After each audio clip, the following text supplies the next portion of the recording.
Tu as 15 minutes pour prendre tes affaires et partir. Pour toujours. Les mots de mon ex-femme, Amanda, ont tranché l'air froid du matin alors que je me tenais devant la porte de la maison que j'avais aidé à acheter 8 ans auparavant. Je m'appelle John et, à 42 ans, je n'aurais jamais imaginé être expulsé de ma propre maison par une femme qui avait juré de m'aimer pour le meilleur et pour le pire. Le divorce avait été prononcé la semaine précédente, mais je pensais que nous aurions le temps de régler les questions pratiques de manière civilisée. Comme je me trompais. Amanda, s'il te plaît, laisse-moi juste. Non, a-t-elle crié en tenant la porte entr'ouverte juste assez pour que je puisse voir son visage déformé par la colère. Tu as perdu tous tes droits quand tu as décidé d'être un raté. Mon avocat a été très clair. Cette maison est à moi maintenant. Derrière elle, je pouvais voir Thomas, son nouveau petit ami, confortablement assis sur le canapé que nous avions acheté ensemble pour fêter notre 3e anniversaire de mariage. Il ne m'a même pas regardé, il a simplement continué à regarder la télévision comme si j'étais invisible. Le vent glacial de décembre me transperçait à travers ma chemise fine. Je n'étais pas préparé à cela. Personne n'est préparé à être réduit au statut d'étranger dans sa propre vie en 15 minutes. Où sont mes vêtements? Mes documents? Ai-je demandé, essayant de rester calme alors que mon monde s'écroulait autour de moi. Amanda a jeté 2 sacs en plastique sur le sol mouillé du porche. Voilà tout ce que tu mérites. Le reste ira à une œuvre caritative. Lorsque je me suis baissé pour ramasser les sacs, j'ai senti quelque chose de rigide dans la poche intérieure de ma veste. C'était un vieux portefeuille en cuir marron que je n'avais pas utilisé depuis des années, rangé dans le placard. À l'intérieur, parmi de vieux reçus et des cartes périmées, se trouvait une carte bancaire que je n'avais pas vue depuis des décennies. C'était la carte que ma mère m'avait donnée avant de mourir, quand j'avais seulement 17 ans. Pour les urgences, mon fils, m'avait-elle dit avec ce sourire fatigué que je n'ai jamais oublié. Ne l'utilise que lorsque tu n'as plus d'autre choix. Je ne l'ai jamais utilisé. Je n'en ai jamais eu besoin. À l'époque, Amanda avait dit que c'était idiot de garder des bric-à-brac sentimentaux, et j'étais d'accord, la rangeant au fond de mon vieux portefeuille. Maintenant, avec mes 2 sacs trempés par la pluie et nulle part où dormir, ce morceau de plastique jauni semblait être mon seul espoir. 20 minutes plus tard, j'étais à l'agence bancaire la plus proche, tremblant de froid et de nervosité. L'employé, un jeune homme nommé Marcus, a regardé la carte avec scepticisme. « Monsieur, cette carte est très ancienne. Je ne sais pas si elle est encore active. S'il vous plaît, vérifiez simplement. » ai-je demandé en essuyant les gouttes de pluie sur mon visage. Marcus a inséré la carte et tapé quelques codes. Son expression a changé instantanément. Ses yeux se sont écarquillés, il a dégluti et m'a regardé comme s'il avait vu un fantôme. « Monsieur John, vous devez parler à la directrice. » Immédiatement. Mon cœur s'est mis à battre plus fort. Pourquoi? Y a-t-il un problème? Ce n'est pas un problème, monsieur. C'est juste que... Il a hésité, regardant à nouveau l'écran. Ce compte a un solde très considérable. Le monde semblait s'être arrêté. Considérable comment? Marcus déglutit à nouveau. 2,7 millions de dollars, monsieur. Et il y a une note jointe qui dit que le compte a été bloqué par ordonnance judiciaire jusqu'à aujourd'hui. J'eus l'impression que le sol se dérobait sous mes pieds. Ma mère, qui était morte alors que nous étions pauvres, qui avait 3 emplois pour payer le loyer, m'avait laissé près de 3 millions de dollars? Bloqué par décision judiciaire, murmurai-je. Par qui?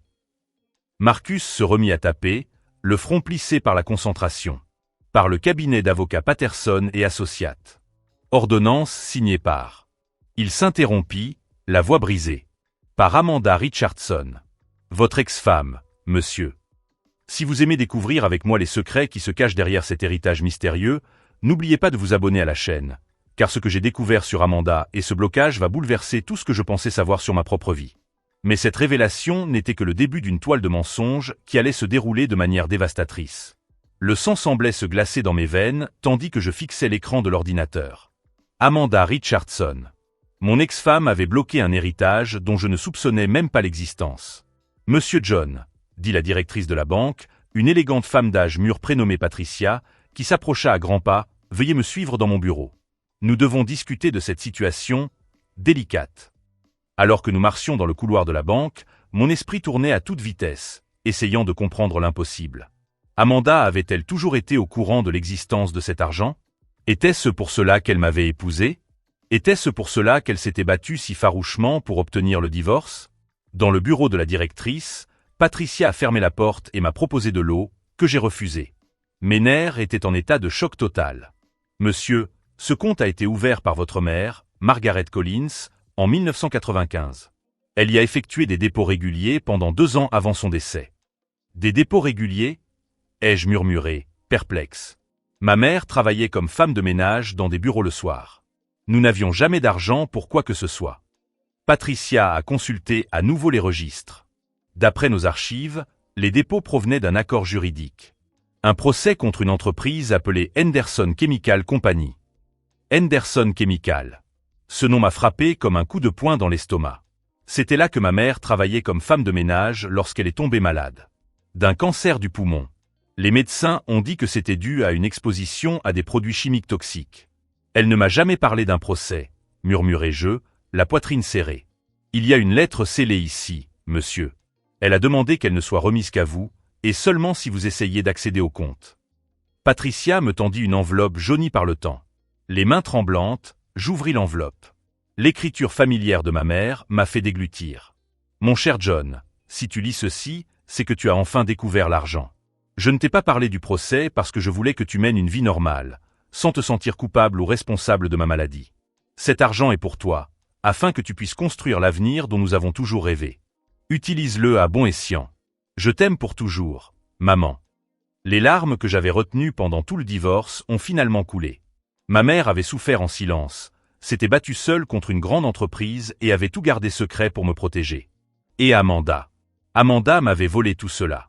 Comment est-il possible que mon ex-femme ait pu bloquer un compte dont je ne connaissais même pas l'existence? Ai-je demandé en m'essuyant le visage. Patricia a hésité avant de répondre. Monsieur, selon nos dossiers, elle a présenté des documents juridiques en 2020, affirmant que vous aviez des problèmes de santé mentale et que vous n'étiez pas apte à gérer de grosses sommes d'argent. La procédure a été approuvée pendant la pandémie, alors que de nombreux cas étaient traités rapidement. Des problèmes de santé mentale. Ma voix a monté de plusieurs octaves. Quel type de preuves a-t-elle présenté? Des rapports médicaux suggérant une dépression sévère, une instabilité émotionnelle et des antécédents de tentatives de suicide. J'ai eu l'impression de recevoir un coup de poing dans l'estomac. Amanda avait menti effrontément à un tribunal, falsifié des preuves médicales, tout cela pour voler de l'argent dont je ne savais même pas que j'avais le droit. Mais pourquoi aurait-elle fait cela en 2020? Nous étions encore mariés. Elle n'avait pas besoin de me voler. Patricia semblait mal à l'aise. Monsieur, il y a autre chose. La demande de blocage a été faite par le cabinet Patterson et Associates. Le même cabinet qui l'a représenté lors du divorce. Et d'après les dates. Elle s'interrompit, hésitante. Continuez. La demande de blocage a été faite 3 jours avant qu'elle ne demande le divorce. Le monde semblait s'être arrêté. Amanda avait tout planifié. Elle avait découvert l'héritage, en avait bloqué l'accès, puis m'avait abandonné, sachant que je serais complètement ruiné. Y a-t-il autre chose que je dois savoir? Demandai-je, ma voix désormais dangereusement calme. Patricia tapa quelques mots sur son ordinateur. Eh bien, il y a eu quelques tentatives d'accès au compte. Quelqu'un a essayé de transférer les fonds à cette reprise au cours des 3 dernières années. Toutes les tentatives ont été bloquées par la protection légale, mais... Elle s'interrompit, l'air surpris. Mais quoi? La dernière tentative remonte à 2 semaines.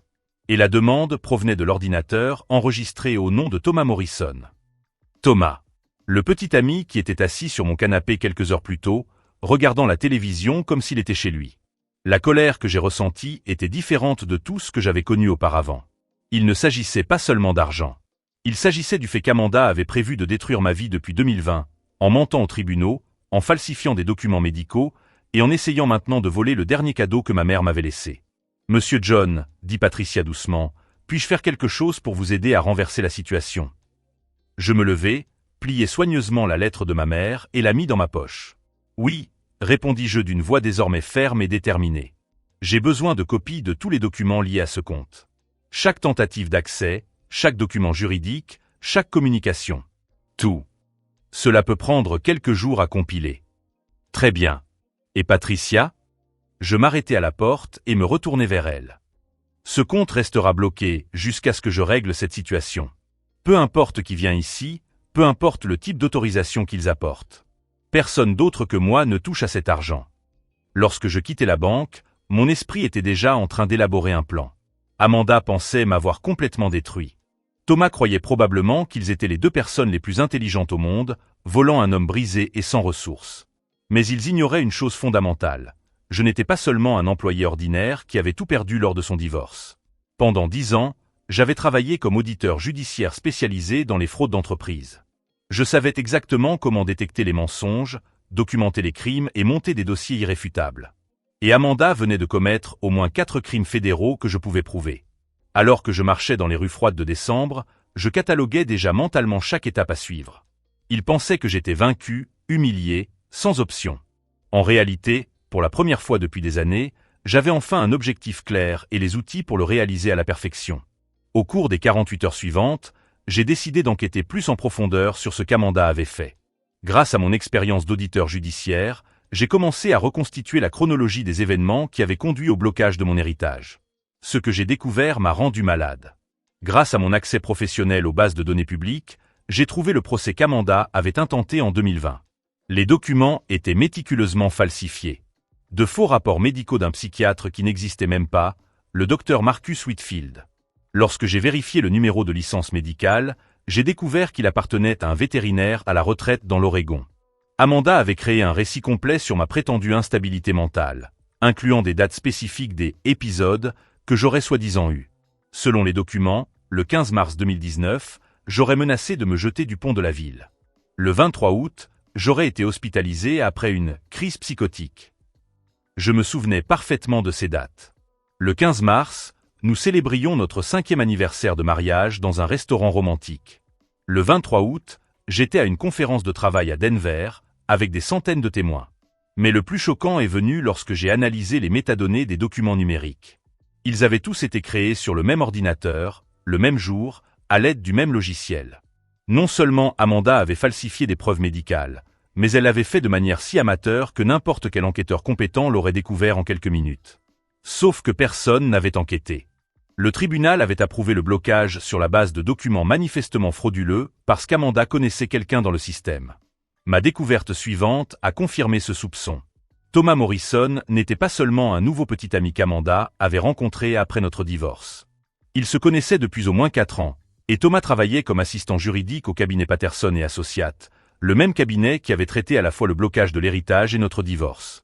J'ai trouvé des enregistrements d'appels téléphoniques entre Amanda et Thomas datant de 2020, plusieurs mois avant notre séparation officielle. Ils avaient tout planifié méticuleusement, utilisant l'accès privilégié de Thomas au système judiciaire pour accélérer les procédures et contourner les vérifications de routine.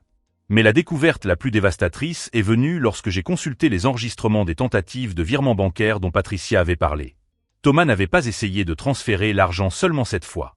Il avait essayé 23 fois au cours des 3 dernières années, en utilisant différentes identités et des documents falsifiés. À 2 reprises, il avait failli réussir, obtenant l'approbation de transferts partiels qui n'avaient été bloqués que par des vérifications de sécurité de dernière minute. Lors de sa dernière tentative, il y a seulement 2 semaines, il avait utilisé mon nom et mon numéro de sécurité sociale pour essayer de transférer 500 000 $ vers un compte aux îles Caïmans. Il n'essayait pas seulement de voler mon héritage. Il commettait un vol d'identité à l'échelle fédérale, utilisant mes documents pour commettre des crimes financiers internationaux. S'ils avaient réussi, j'aurais été le principal suspect dans une affaire de blanchiment d'argent. Assis dans la petite chambre de motel où je logeais, les documents éparpillés sur le lit, j'ai senti une colère froide et calculée m'envahir. Il ne s'agissait pas seulement d'argent, même si 2 700 000 $ pouvaient changer une vie. C'était le fait qu'ils avaient transformé toute mon existence en un mensonge élaboré, utilisant ma confiance pour détruire non seulement mon présent, mais potentiellement aussi mon avenir. Amanda ne m'avait pas épousé par amour. Elle m'avait épousé parce que Thomas avait découvert l'héritage de ma mère et qu'ils avaient besoin d'un accès légal à mes documents personnels.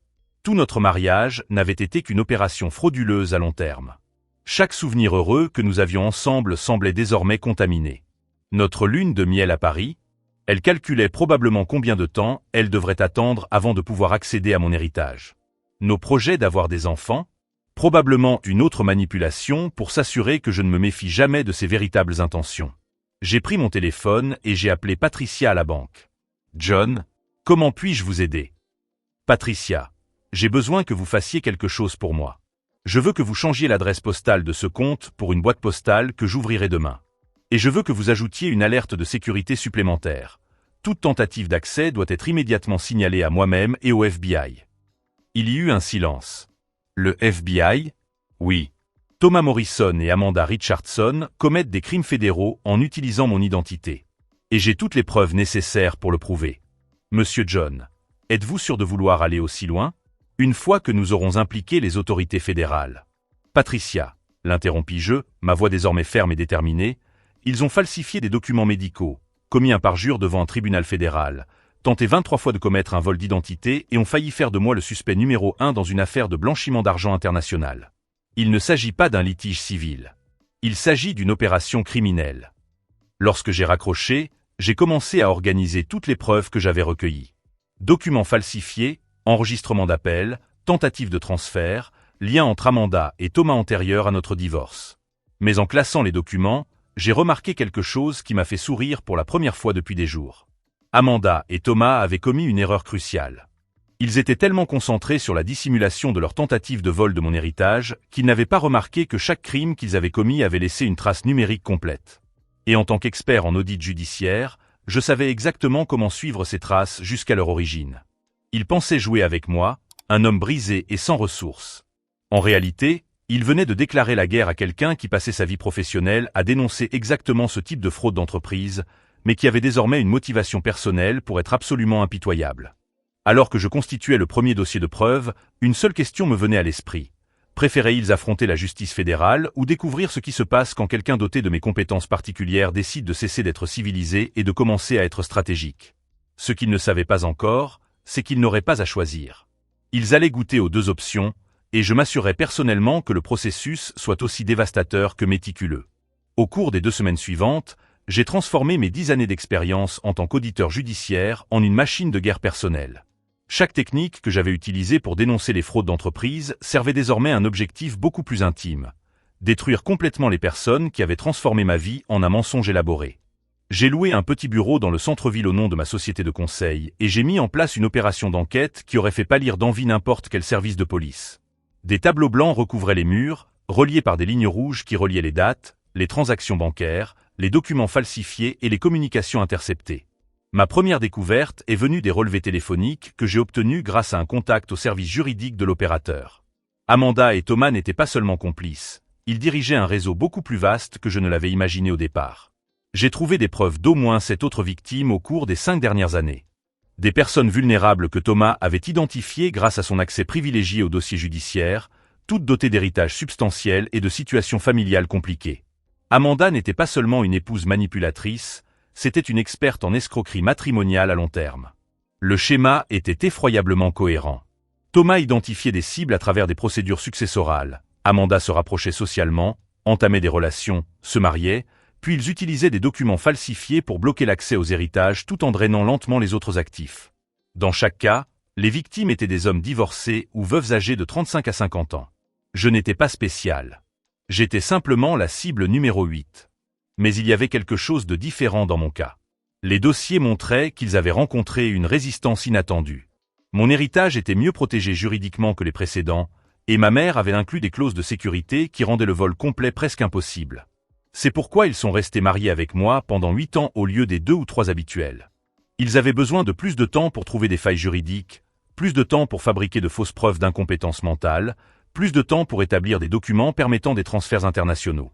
Pendant cette période, j'ai découvert qu'Amanda avait systématiquement vidé nos comptes joints, transférant de petites sommes vers des comptes fantômes aux îles Caïmans, qui étaient ensuite consolidés dans des investissements contrôlés par Thomas. Le patrimoine que nous avions perdu pendant notre mariage, les investissements qui avaient mal tourné, les opportunités commerciales qui n'avaient pas abouti, les prêts pour les urgences familiales d'Amanda, avaient été transférés vers un fonds offshore qui valait désormais environ 400 000 $. Ils n'avaient pas seulement tenté de voler mon héritage. Ils avaient systématiquement volé notre vie financière commune pendant 8 ans, utilisant chaque dépôt de mon salaire pour financer un style de vie que je pensais que nous construisions ensemble.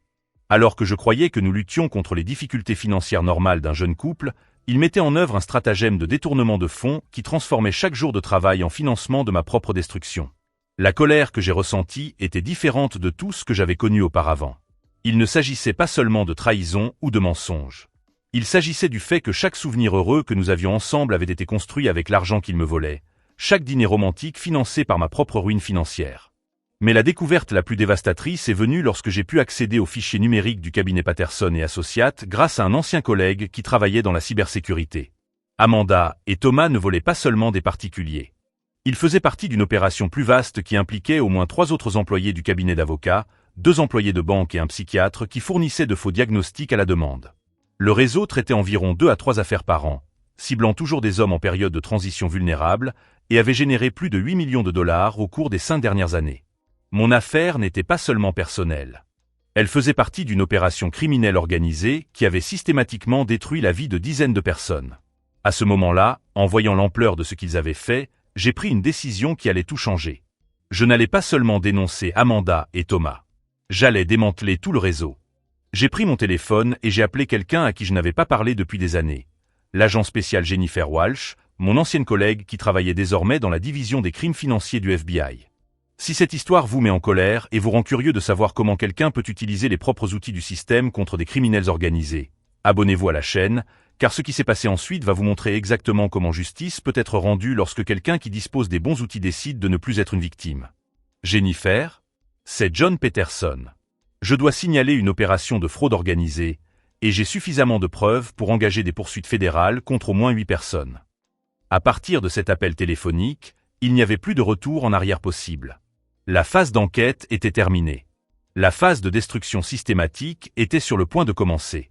L'agent spécial Jennifer Walsh est arrivé dans mon bureau improvisé 3 jours après mon appel, accompagné de 2 autres agents fédéraux et d'une spécialiste des crimes informatiques. Son expression a radicalement changé lorsque j'ai commencé à lui présenter l'étendue complète de l'opération criminelle que j'avais découverte. « John, ce n'est pas seulement un conflit de divorce qui a dégénéré », a-t-elle déclaré en feuilletant les dossiers que j'avais préparés. Il s'agit d'une opération RICO à grande échelle. Fraude bancaire, usurpation d'identité, complot en vue de commettre des crimes financiers, parjure fédérale. Nous parlons ici de dizaines d'années de prison pour chaque personne impliquée. Au cours des 6 heures qui ont suivi, nous avons monté un dossier fédéral si solide que Jennifer a déclaré qu'il s'agissait du dossier le mieux documenté qu'elle ait vu en 15 ans de carrière. Mon expérience en tant qu'auditeur judiciaire m'avait permis d'organiser les preuves de manière à rendre pratiquement impossible pour tout avocat de soulever un doute raisonnable. Nous voulons que vous portiez un micro, m'a expliqué Jennifer. Nous allons organiser une rencontre contrôlée avec Amanda et Thomas. Si nous obtenons des enregistrements d'eux avouant ou discutant des crimes, ce sera le dernier clou dans le cercueil. Cette idée me rendait nerveux, mais aussi étrangement satisfait. Pendant 8 ans, j'avais cru à chaque mensonge sorti de la bouche d'Amanda. Maintenant, c'était moi qui contrôlerais le récit. Le plan était simple. J'appellerais Amanda, je lui dirais que j'avais découvert l'existence de l'héritage bloqué et je lui demanderais de nous rencontrer pour régler les choses à l'amiable, avant de faire appel à des avocats. Connaissant son arrogance, je savais qu'elle ne résisterait pas à l'occasion de m'humilier une fois de plus, surtout si elle pensait pouvoir me convaincre de renoncer à l'héritage. Le lendemain matin, j'ai passé l'appel. Amanda a répondu à la 2e sonnerie. « John, quelle surprise !» Sa voix avait ce ton condescendant que je connaissais si bien. « J'ai entendu dire que tu vivais dans un motel. » Quelle tragédie! Amanda, nous devons parler. J'ai découvert certaines choses au sujet d'un compte bancaire que ma mère a laissé. Des choses dont tu pourrais avoir connaissance. Il y eut un silence tendu à l'autre bout du fil. Quand elle reprit la parole, sa voix avait perdu toute arrogance. Je ne sais pas de quel compte tu parles. Bien sûr que tu le sais. Le compte que tu as bloqué en 2020 à l'aide de faux documents médicaux. Un autre silence, plus long cette fois. John, je pense que tu te trompes. Tu devrais peut-être parler à quelqu'un de ces fantasmes. Et si on se retrouvait ce soir, au café où on avait l'habitude d'aller lors de nos premiers rendez-vous? Juste toi, moi et la vérité. Si tu arrives à m'expliquer comment un compte dont je ne connaissais même pas l'existence a été bloqué à ton nom, j'oublierai tout ça. Elle a accepté, mais je pouvais sentir la tension dans sa voix. Elle savait qu'elle avait été découverte, mais son arrogance lui faisait encore croire qu'elle pouvait manipuler la situation à son avantage. À 7 heures du soir, je suis arrivé au café avec le micro du FBI discrètement caché sous ma chemise. Jennifer et son équipe étaient postés dans un van à 2 pâtés de maison de là, surveillant tout à l'aide d'écouteurs. Amanda est arrivée avec 10 minutes de retard, impeccablement habillée comme toujours, mais il y avait quelque chose de nerveux dans ses mouvements. Thomas était avec elle, ce qui ne m'a pas surpris. Ils se sont assis de l'autre côté de la table, comme s'ils étaient en position de force. Alors, a commencé Amanda. Essayant de retrouver son assurance habituelle, vous avez dit que vous vouliez discuter d'un fantasme concernant un compte bancaire? Ce n'est pas un fantasme, Amanda. 2,7 millions de dollars laissés par ma mère sur un compte que vous avez illégalement bloqué en utilisant des documents médicaux falsifiés provenant d'un psychiatre qui n'existe même pas. Thomas se pencha en avant, le visage tendu. John, je pense que tu souffres d'une sorte de stress post-divorce. Tu devrais peut-être consulter un professionnel. C'est drôle que tu parles de consulter un professionnel, Thomas. Surtout quand on sait que tu as utilisé mon identité pour essayer de transférer de l'argent vers des comptes aux îles Caïmans. 23 tentatives au cours des 3 dernières années, pour être exact. Thomas pâlit. Amanda le regarda avec une expression que je n'avais jamais vue auparavant, la panique pure. Je ne sais pas de quoi tu parles, balbutia Thomas. Bien sûr que tu le sais. Tu travailles chez Patterson et Associates. Tu as accès aux dossiers judiciaires. Tu as identifié mon héritage grâce aux documents successoraux, puis tu as orchestré tout un stratagème pour le voler. Amanda finit par perdre son sang-froid. Prouvez-le, cracha-t-elle. Je souris pour la première fois depuis des mois. Je l'ai déjà prouvé. Au FBI. Le silence qui suivit fut assourdissant. Je pus voir le moment précis où ils réalisèrent qu'il ne s'agissait pas seulement d'une conversation entre ex-conjoints. C'était un aveu enregistré. Vous portez un micro, murmura Thomas, les yeux écarquillés d'horreur. Oui. Et vous venez d'avouer avoir connaissance de crimes dont vous prétendiez ignorer l'existence il y a 2 minutes. Amanda se leva brusquement, renversant sa chaise. Vous ne pouvez rien prouver. Ce ne sont que les allégations d'un homme aigri après un divorce difficile. En fait, je peux tout prouver. Les faux documents médicaux du docteur Marcus Whitfield, qui est en réalité un vétérinaire à la retraite dans l'Oregon. Les 23 tentatives de virement bancaire utilisant mon identité. Les relevés téléphoniques montrant que vous vous connaissiez depuis 4 ans, et non 2 comme vous l'avez déclaré au tribunal. Les 7 autres victimes qui ont suivi le même schéma. Thomas commença à transpirer abondamment. D'autres victimes? Oh oui. Michael Robertson, qui a perdu 400 000 $ en 2018. David Chen, 300 000 $ en 2019. James Miller, 600 000 $ en 2020. Dois-je continuer? Amanda tenta un dernier coup désespéré. John, tu ne comprends pas. Ce n'est pas ce que tu crois. Je peux tout expliquer. Très bien. Expliquez-leur. C'est alors que Jennifer Walsh et les autres agents fédéraux entrèrent dans le café, montrant leur badge. Agent spécial Walsh, FBI, annonça-t-elle calmement. Amanda Richardson et Thomas Morrison, vous êtes en état d'arrestation pour complot en vue de commettre une fraude bancaire, usurpation d'identité, parjure fédérale et participation à une organisation criminelle. Ce qui s'est passé dans les minutes qui ont suivi a été le moment le plus satisfaisant de ma vie d'adulte. Amanda a tenté de s'enfuir, mais elle a été interceptée à la porte. Thomas s'est complètement effondré, suppliant qu'on lui accorde un accord, offrant des informations sur les autres membres du réseau en échange d'indulgence. Alors qu'on leur passait les menottes, Amanda m'a regardé avec une expression de haine pure qui a finalement révélé sa vraie nature. « Tu as tout gâché », a-t-elle crié. « Tu n'étais qu'un pauvre pantin. Tu aurais dû être reconnaissant que quelqu'un comme moi s'intéresse à toi. » Amanda, ai-je répondu calmement, tu as passé 8 ans de ta vie à essayer de voler l'argent d'un homme que tu considérais comme pathétique. Qu'est-ce que cela dit de toi? Tout le café regardait maintenant. Les clients enregistraient la scène avec leur téléphone. L'humiliation qu'Amanda avait toujours essayé de m'infliger était maintenant diffusée en direct à des centaines de personnes en ligne. Jennifer s'est approchée de moi pendant qu'ils étaient emmenés. John, c'était parfait. Ils ont avoué pratiquement tout ce dont nous avions besoin. Avec les preuves que tu as recueillies et ces enregistrements, cette affaire est close. Mais le meilleur restait à venir. Dans les jours qui ont suivi, l'enquête fédérale s'est étendue au-delà d'Amanda et Thomas. Le bureau de Patterson et Associates a été perquisitionné. 3 associés ont été arrêtés. 2 employés de banque ont été inculpés. Le psychiatre qui fournissait de faux diagnostics a été arrêté dans son cabinet privé. Tout le réseau s'est effondré comme un château de cartes parce qu'une seule victime a décidé d'utiliser son expérience professionnelle contre ses propres oppresseurs. Mais le moment le plus doux est arrivé 2 semaines plus tard, lorsque j'ai reçu un appel de Patricia de la banque. « Monsieur John, j'ai de bonnes nouvelles.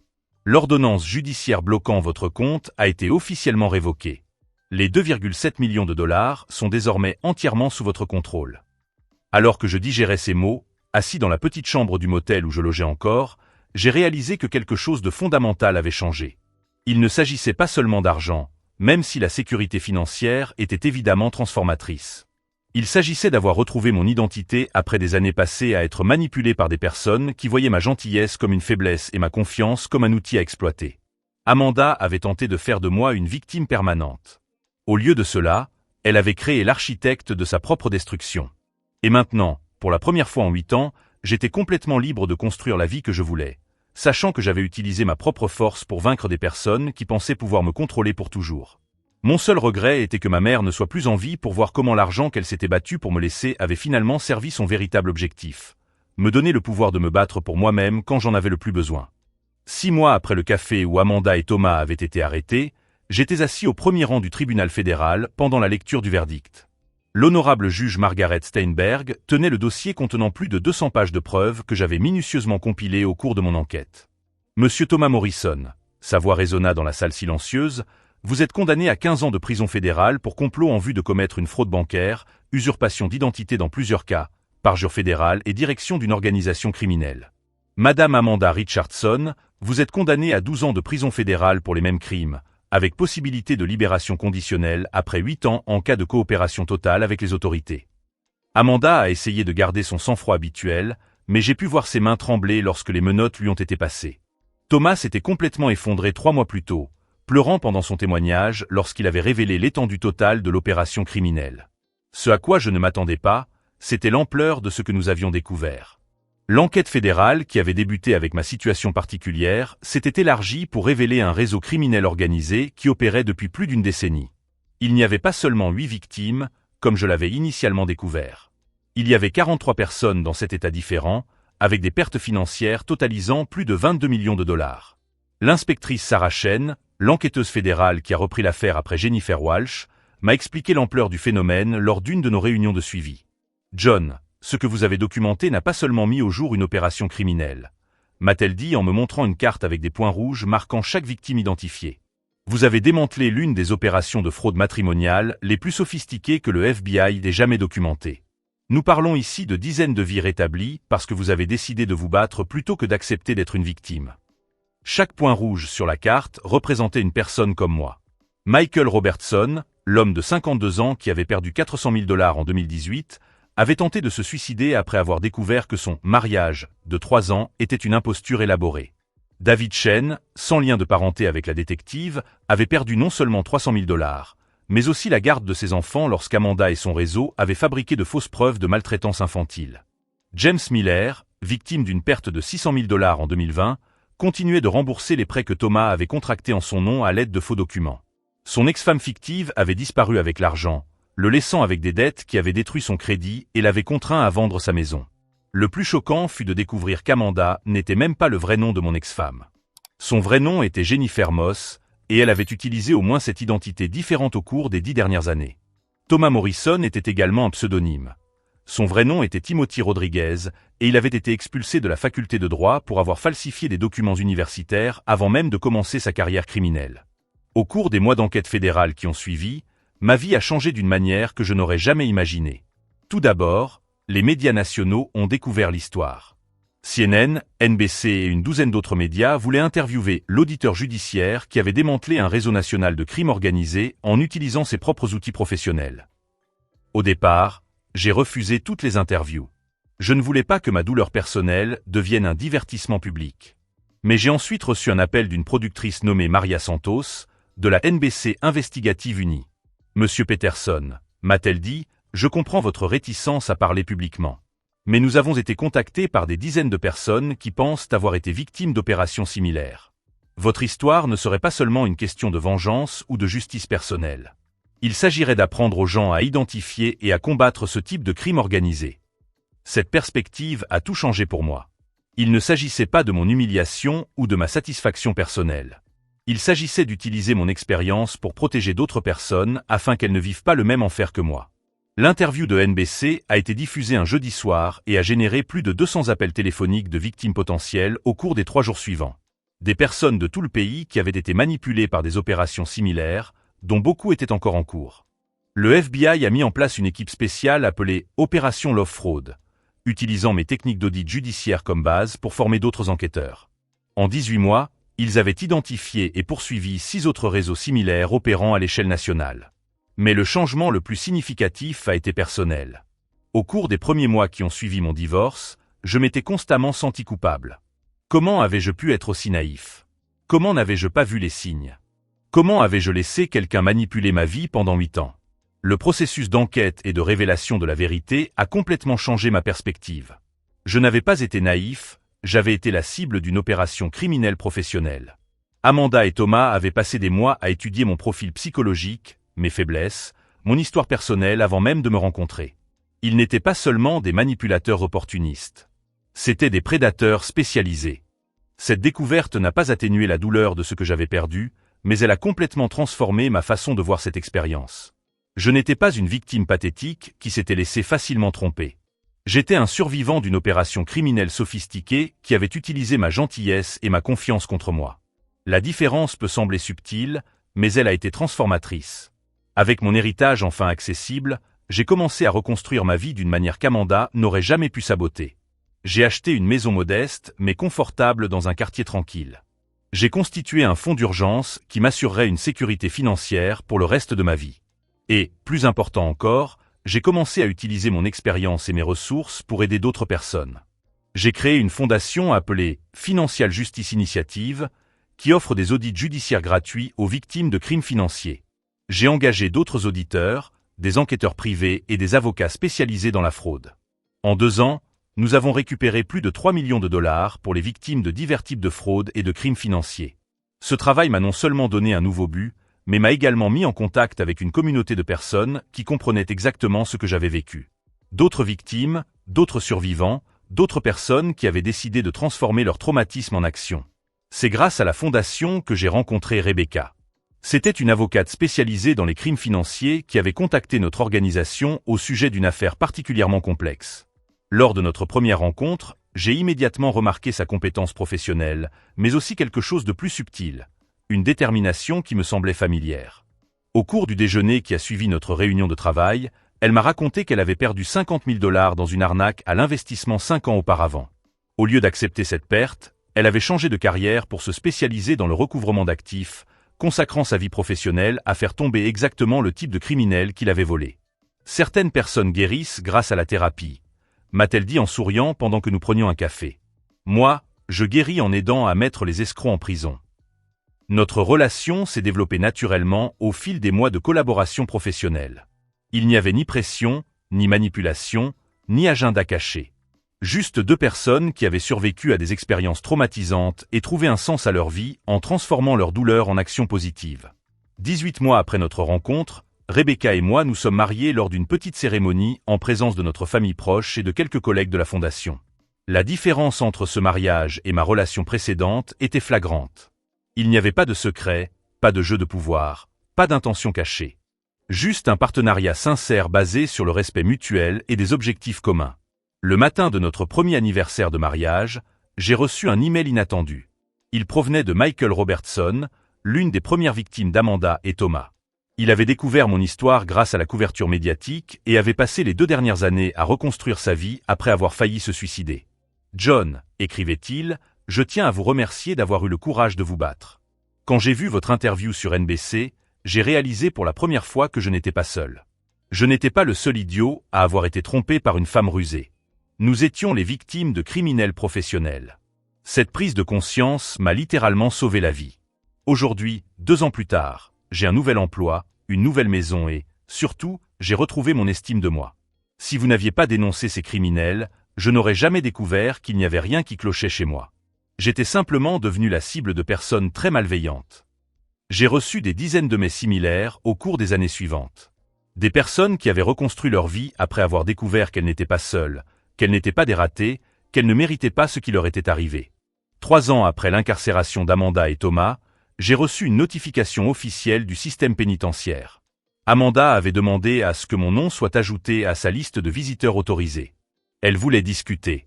Ma première réaction a été de refuser immédiatement. Pourquoi lui donner la satisfaction d'une dernière manipulation? Mais Rebecca m'a suggéré une autre perspective. C'est peut-être exactement ce dont tu as besoin pour tourner définitivement la page, m'a-t-elle dit. Non pas pour lui donner ce qu'elle veut, mais pour te prouver à quel point tu as complètement surmonté le pouvoir qu'elle avait sur toi. J'ai décidé d'accepter la visite. Amanda était très différente de la femme élégante et sûre d'elle que j'avais connue. 5 ans de prison fédérale avaient effacé toute sa surface polie. Elle semblait plus âgée, fatiguée, mais ses yeux avaient toujours cette qualité calculatrice dont je me souvenais. « John » m'a-t-elle dit dès que je me suis assis de l'autre côté de la table en plastique, « je sais que tu me détestes. Mais je veux que tu comprennes que ça n'a jamais été personnel. » Je l'ai regardée en silence pendant un moment avant de répondre. « Amanda, ou Jennifer, ou quel que soit ton vrai nom, ai-je dit calmement, tu as raison sur un point. Ce n'était pas personnel. Pour toi, je n'étais qu'une cible de plus. Une source de revenus supplémentaires. Un idiot avec de l'argent que tu pouvais manipuler. » Elle a semblé surprise par mon ton maîtrisé. « Mais voici ce que tu ne comprends pas, » ai-je poursuivi. « Pour moi non plus, ce n'est plus personnel. Tu n'es pas la femme que j'aimais, cette femme n'a jamais existé. Tu n'es qu'une criminelle qui a choisi de m'utiliser comme victime. Et les criminels doivent en assumer les conséquences. C'est ainsi que fonctionne le système. Vous avez ruiné ma vie, dit-elle, et pour la première fois, je vis une fissure dans son sang-froid. Non, répondis-je. Vous avez ruiné votre propre vie lorsque vous avez décidé de la construire à travers le crime. Je n'ai fait que documenter les preuves des crimes que vous avez commis. Le système judiciaire a fait le reste. Je me levai pour partir, mais elle me rappela. John, croyez-vous vraiment que vous êtes meilleur que moi? Je me suis arrêté et je me suis retourné pour la regarder une dernière fois. Amanda, il ne s'agit pas d'être meilleur ou pire. Il s'agit de choix. Vous avez choisi de construire votre vie en détruisant celle des autres. J'ai choisi de construire ma vie en protégeant les gens de la destruction. Les conséquences de ces choix parlent d'elles-mêmes. Je suis sorti de prison avec un sentiment inattendu, ni satisfaction, ni colère, ni tristesse. Un soulagement total. Une véritable conclusion. Aujourd'hui, 5 ans après cette terrible matinée où Amanda m'a chassé de chez elle, ma vie est méconnaissable et infiniment meilleure. Rebecca et moi avons une belle maison avec un jardin que nous cultivons ensemble le week-end. La Financial Justice Initiative est devenue une organisation nationale qui a déjà récupéré plus de 15 millions de dollars pour les victimes de fraude. J'ai des relations sincères basées sur l'honnêteté et le respect mutuel. Plus important encore, j'ai une paix intérieure qui vient du fait de savoir que j'ai transformé l'une des expériences les plus douloureuses de ma vie en une force pour le bien dans le monde. L'héritage que ma mère m'a laissé a finalement servi son véritable objectif. Non seulement il m'a apporté une sécurité financière, mais il m'a aussi donné les moyens d'honorer sa mémoire en aidant d'autres personnes qui avaient besoin d'être protégées contre ceux qui auraient pu profiter de leur gentillesse. Parfois, je repense encore à ce matin où tout s'est effondré. Amanda pensait qu'elle me détruisait complètement, me réduisant à néant, m'exposant comme un échec total. En réalité, elle me libérait de la dernière illusion qui me maintenait prisonnier d'une vie fondée sur des mensonges. Si cette histoire de transformation, de justice et de dépassement de soi vous a inspiré, abonnez-vous à la chaîne dès maintenant. Nous avons des dizaines d'autres histoires fortes sur des personnes qui ont affronté leurs pires moments et en sont sorties plus fortes. Des histoires qui montrent que peu importe à quel point vous tombez bas, il y a toujours un chemin pour remonter la pente, non seulement pour revenir là où vous étiez avant, mais pour aller vers quelque chose de bien meilleur. La vérité, c'est qu'Amanda a été la meilleure chose qui me soit arrivée, car elle m'a forcé à découvrir une force que je ne savais pas avoir et un but que je n'aurais jamais pu trouver si ma vie n'avait pas été complètement détruite au préalable. Elle a essayé de faire de moi une victime permanente, mais elle a accidentellement créé un défenseur implacable de la justice. Et aujourd'hui, alors qu'elle compte les jours dans une cellule de prison fédérale, je me réveille chaque matin aux côtés d'une femme qui m'aime sincèrement, dans une maison construite avec de l'argent honnêtement gagné, prêt pour une nouvelle journée à protéger les gens contre des prédateurs comme la femme que je pensais aimer autrefois. Parfois, la meilleure vengeance n'est pas de détruire ses ennemis. C'est de se construire une vie si belle qu'ils deviennent complètement insignifiants.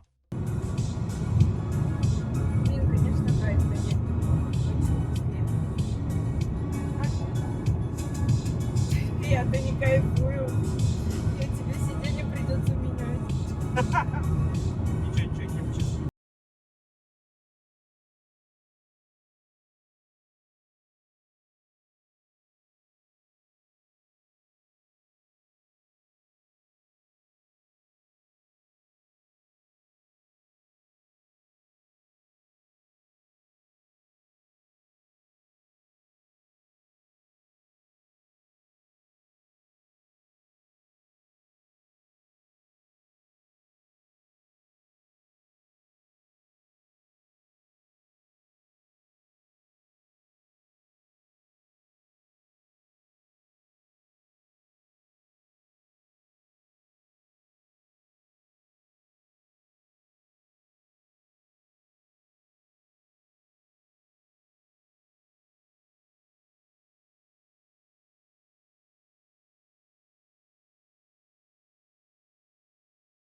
Я и сам даже в моменте залип.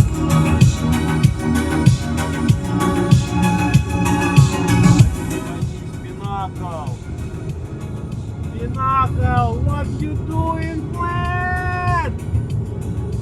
Пиздец! Переведите, что там он написал? BMW, ты Тихо, ты дорога следи, пожалуйста. Он написал, что BMW и Lexus лучшее всего для вождения. Оксан, ты за дорогой следи, давай. Тесла сосет. А я переводчик и...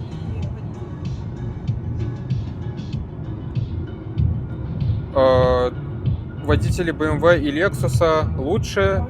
Да, ну да.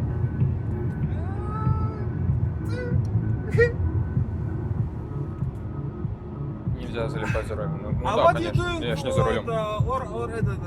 Peugeot, what you doing? Peugeot? You think Peugeot best car of the world, блядь? А? Слушай, а у них есть Peugeot вообще? Конечно. Америке, да.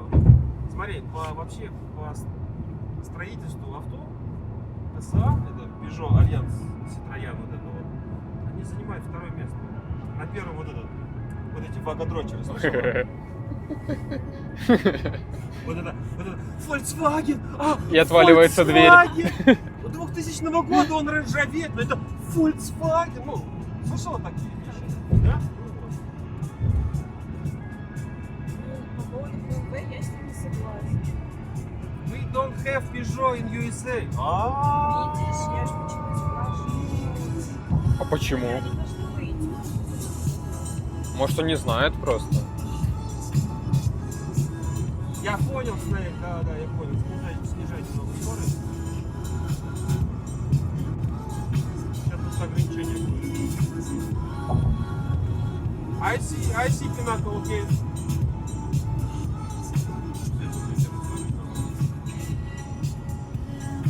Все, здесь 60.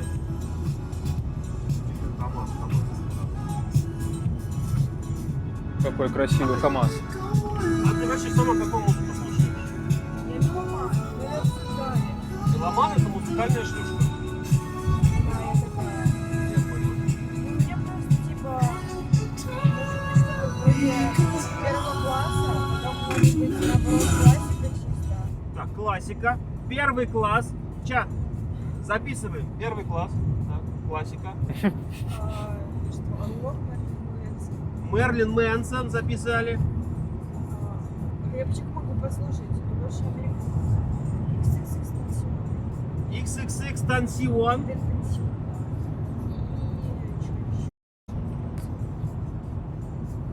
И вокал, где девушки очень красивые. Знаешь, что у тебя полный красивый. Оксане Чел, вообще ну вот эта Киркорова. хуйня у тебя проскакивает при общении с женщиной. Ронин, привет, брат. Какая хуйня? Ты вообще со мной сейчас или разговариваешь с кем? Глеб, а у тебя что по музыке? Кроме Ох. барабанов. Ну, рос я на первом классе, Так, АК-47, АК-47. Нагана, вот Ага. это все. Ой, Рэпчик. Нагано, Да, там Ярм.